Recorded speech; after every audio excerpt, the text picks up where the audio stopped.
In some of my past videos, I've shared with you the three phases of coffee roasting and why they're important for us to understand and learn about them.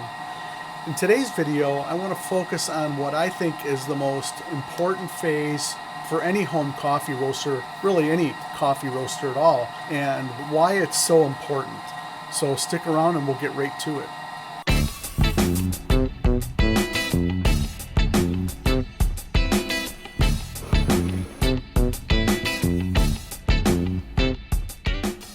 Alright, thanks for joining me today and welcome to the Virtual Coffee Lab.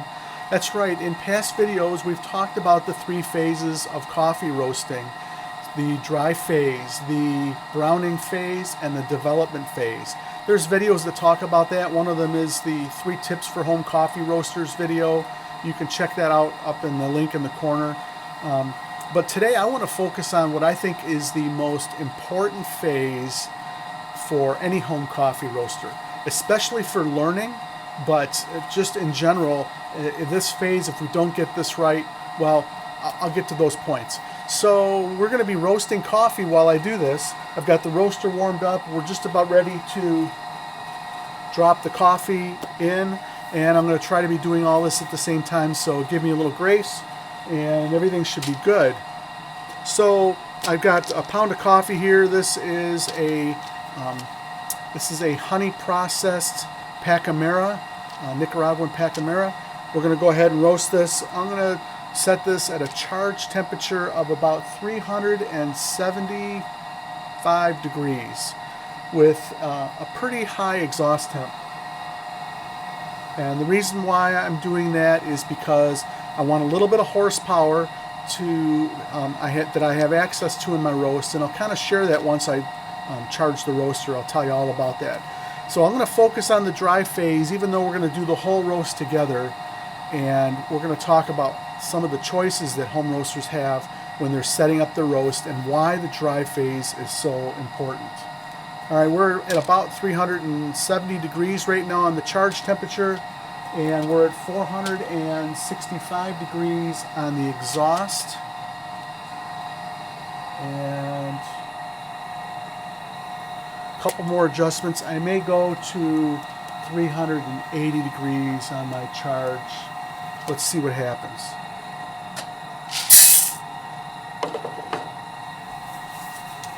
$375. Yeah, we're going to go closer to 380. And I'm going to go ahead and charge the roaster. Okay, let me explain why I charged the roaster at the temperature I did. And I don't like talking about temperatures a whole lot unless I put them in perspective to everyone else's roasting environment. So it's not really good to say, you know, charge your roaster at this temperature, because everybody's temperatures are all over the place. Probes are different. The roaster itself is different. You could be roasting with a modified popcorn popper. You might be using a laser gun to measure your temperatures. There's so many different variables.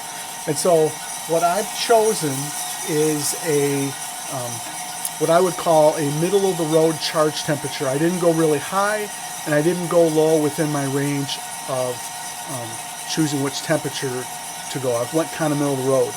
The reason why I like a higher exhaust temperature is because I have horsepower. I've got that extra energy that if I need to take advantage, I've got this momentum pushing me up through dry, because I do have a target time that I want to reach during dry. So I'm going to share that with you, but first I'm going to give you 3 reasons why I think the dry phase is so important while we're roasting here. All right, we're just hitting turning point. I'm going to turn on my gas, and I've got my gas set at about 65% power right now. And we're at 1 minute and 40 seconds into the roast. So we've already hit turning point. And let me just share this time with you, because this tells me something. With my roaster and the experiences I've had with it, we are at 261 degrees at 1 minute and 40 seconds. So we are definitely not flying fast in the dry phase. My target time is about 5 minutes or so with my dry time, and I'll share all of that with you in just a second. So the first reason why I think that the dry phase is so important is because if we don't get it right, we have a huge opportunity to create roasting defects. I actually did a whole video on roasting defects, the most common roasting defects, and you can check that video out here.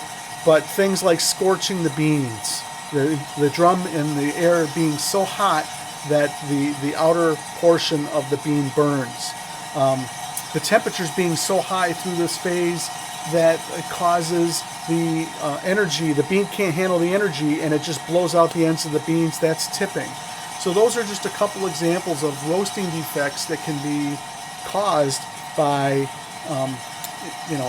a bad setup on your dry phase. Okay, we are at 6 minutes. I'm going to add a little more gas. I'm going up to about 85% on my gas. And my drum, my airflow is set to low right now. And we're going to try to get this dry time closer to 5 minutes. So roasting defects is one of the biggest concerns and one of the most common things that can happen when you have a dry phase that is too short or the temperatures are too high. The second reason why the dry phase is so important is because it really impacts the entire roast profile. So let's just say that my dry time is going to be, let's just say it's going to be 6 minutes, a minute longer than I originally anticipated. That means that my middle phase and my last phase, the development phase, I'm going to have to adjust the time on that. Maybe even stretch it out just a little bit longer percentage-wise so that I still have the same type of it's going to be a different profile, but yet it's the same profile. I've heard people say that the dry phase doesn't really have an impact on flavor. I've heard that more than once. I've heard a lot of people talk about that. I've had professionals, I've heard them say that, but I'm not a professional. I don't have any official training credentials or anything like that, but in my experience it does impact the flavor of the coffee. It can influence that. Let me just see what's going on here. We're at 314 degrees. I'm going to check. We're at 545 and we are still got some green in here. Let me share that with you.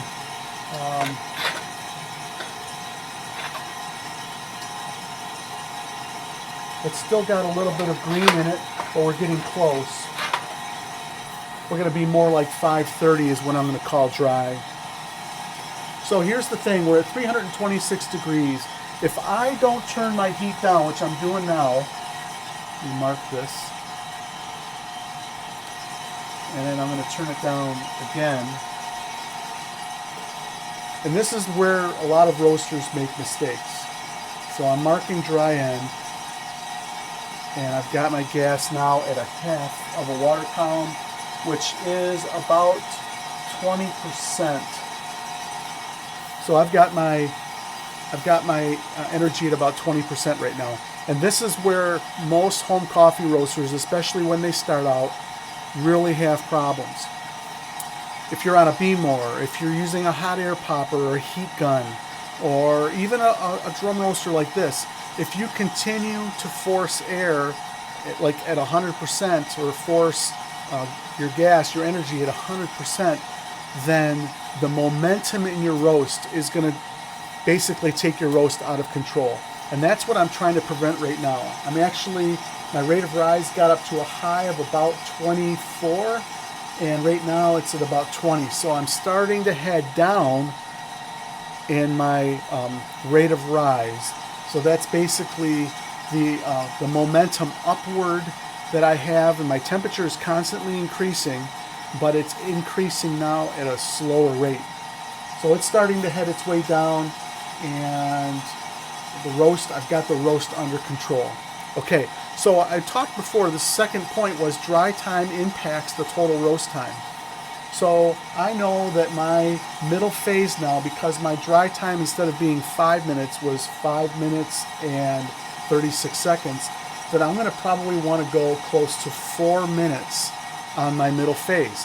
I'm making that calculation in my head.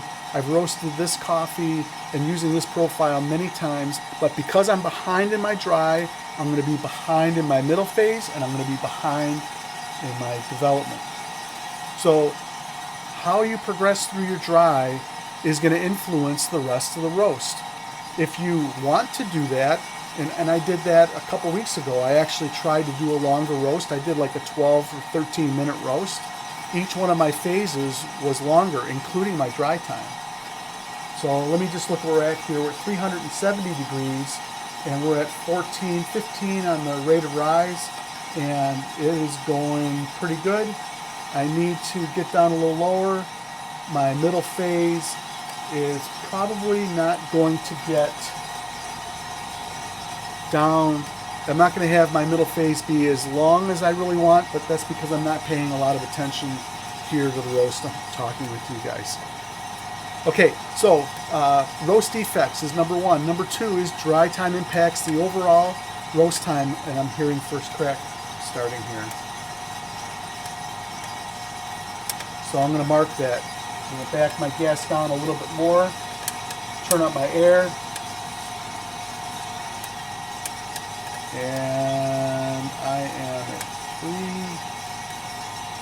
3 air 40. Yeah, so right now I'm going too quick through this third phase, but that's okay. That's okay. That's just because we're doing the video here together. So first crack has already started. It started about 7 degrees earlier than I anticipated, but that's because I had too much momentum in my middle phase. I thought I was on track, but I was a little hot. But yeah, so that's what's going on. All right, the third and most important reason is that the dry phase and how much energy I come into the roast with affects the pace, the momentum of the whole roast. And so that's what I shared. So I'm going to share this graph with you. This is an ugly roast, okay, as far as the graph is concerned. But I want to show you why my energy, why I should have backed off my energy sooner, and what that's done to the roast here. I kind of had an idea that was going to happen. I'm going to shut the gas off because my rate of rise is not as low as I want it to be. So the phase, this whole pace is being influenced because I use too much energy in my dry phase for too long of a period of time. So I guess this mistake that I made is perfect for this video, because this is what happens to so many of us. So many of us will go through our roast, and then all of a sudden we start to hear the crack happen sooner than we thought it was going to. Sometimes we have so much energy that we burn through this crack, we hear it start to snap, and we think, wow, first crack is really going for a long time. What's going on? And I am going to drop my coffee.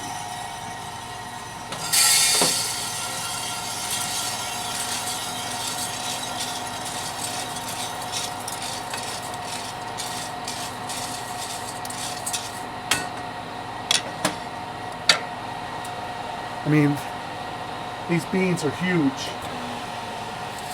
You can see how big these are.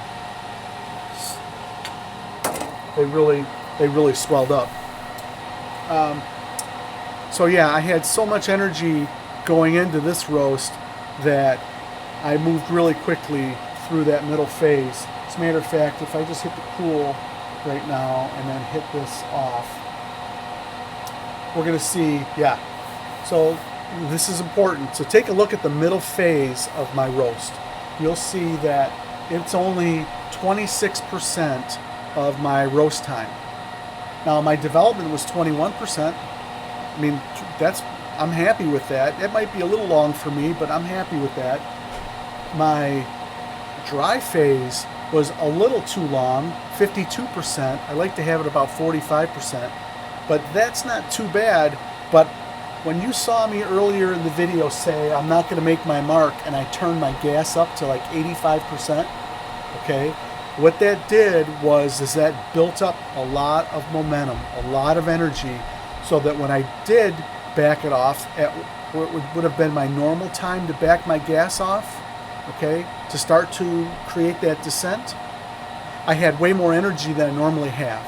And so what that did was that just sped up my middle phase. Now, I was able to slow the roast down a little bit on that third phase, but quite honestly, I mean, it went too quick. The whole roast lasted, how long? It was 10 minutes and 42 seconds. So the roast time, that's not like a short roast. I didn't like burn the coffee, and it's not like a super long roast either. But when you take a look at the overall profile of what happened, this middle phase, so basically this is going to be a very roasty coffee. This is going to be, it might have some body, it'll have a lot of a roasty flavor, some darker notes, chocolate notes, maybe a little bit of caramel in it, but I'm not going to have the fruitiness that I might normally have. If anything, I might have a little tartness in this roast because the middle phase was short. It was shorter than I would have normally have liked. So not a good roast for me to drink and enjoy for my own personal preference. It might be the perfect type of roast you like, and that's okay. But the lesson in here is that the dry phase, I think it's the most important phase because it's going to make or break your roast. It's going to make or break everything that you want to attempt to do in your three phases, because you'll be out of control if you have too much energy. And I was out of control. Now, granted, I wasn't paying attention because we're doing the video together, and that's okay. But ultimately, looking at these phases, you can see that at 332 degrees, and my range for backing my gas off is usually on my roaster between 325 and 330. That's normal. So my actions, I did everything kind of out of habit while I'm doing this video. I've done it enough, right? I did everything out of habit. But the one variable was that I had so much energy flying into the roast that it basically, I could not slow it down. I couldn't slow it down. Now, I've talked before in other roasts about things that you can do. Actually, it was a video on air that I did, and one of the tricks is that you use the air to put on the brakes and slow your roast down. I wasn't really thinking about that because I was trying to make my 3 points here in my video. But that would have been a way for me to potentially bring down my rate of dries and try to blow out some of that energy and kind of regroup and get my roast back under control. But this is not something that I would consider to be a great roast at all. This is a mistake, but it's a perfect example, and this is exactly what I really kind of wanted. I wanted to have a good roast, but I guess I wanted to make my point in what can happen when you treat the dry phase as just a time to get the coffee as hot as you can get it, right? So we have to be intentional with the dry phase. We have to be intentional about how we treat the coffee. If it's a low density coffee, you got to be very careful that you don't burn, scorch it with roasting defects, things like that. And you need to make sure you have enough energy. If it's a highly dense coffee, it's going to take longer for that heat to penetrate it. So you have to kind of plan all these things ahead of time and say, okay, what's going to happen with the heat and these beans that I'm roasting, this type of bean. So I hope that helps, and I hope that makes sense to you today. I've got one more thing to share, but I want to thank you guys for being here. I appreciate you watching this video. If you like what you saw, if this has been helpful for you, then hit the like button. That tells YouTube that this is something good going on here, and other home coffee roasters will start to see some of these kinds of videos that they're searching for. Also, subscribe. That would help me out. I really appreciate that. And if you want to get notified, every week I put out a video, and you'll be the first to know when new videos are uploaded. So do that as well. Okay, So the last point I wanted to make is that this is how we learn. We learn from our mistakes. And so I think this week, if you're roasting coffee this week, think about the dry phase. Think about how you're going through your roast right now. And if you've been finding that you just can't seem, it just seems like it goes really quick towards the end, and you go into second crack when you really don't want to, the roast is progressing too quickly, or you can't figure out your timing on this, the coffee maybe tastes flat or the coffee tastes tart. It just doesn't taste like a well-rounded coffee. Well, if it doesn't taste like a well-balanced coffee, obviously it's going to be most likely your profile, and you should always start with your dry phase. Take a look at that. Again, if you're not sure what I'm talking about regarding phases, take a look at that video on the 3 tips for home coffee roasters, which goes through the 3 phases of coffee. And again, this is just an example of a profile that I use. Breaks it down to percentages. It's not the only way to roast coffee, but it's a starting point if you're not sure what you're doing and you want to try to figure it out. All right. Well, I hope that helps. Thank you so much for joining me today, and we'll see you next week here at the Virtual Coffee Lab.